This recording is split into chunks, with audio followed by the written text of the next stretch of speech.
24 channel. Tamil Nadu முதலமைச்சர் மு.க.ஸ்டாலின் திமுக சார்பில் தமிழகம் முழுவதும் நீர்மூர் பந்தலை திறக்க வேண்டும் என நிர்வாகிகளை கேட்டுக்கொண்டார்.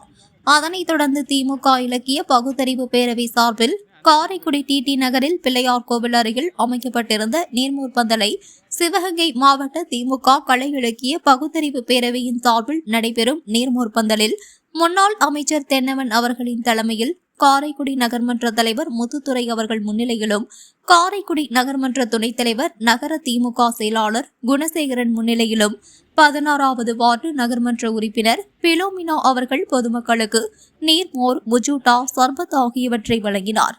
உடன் காரைக்குடி நகர திமுகவை தலைவர் சன் சுப்பையா, முனீஸ்வரன், ராம அன்பழகன், மாவட்ட பிரதிநிதி கெனடி, நகர்மன்ற உறுப்பினர்கள் துரை, நாகராஜன், முகமது சித்திக், பூமிநாதன், 16வது வட்டக்கழக நிர்வாகிகள் ஓட்டர் ரமேஷ், டெசோல் வீரன், ஜெயராமன் மற்றும் பலர் கலந்து கொண்டனர்.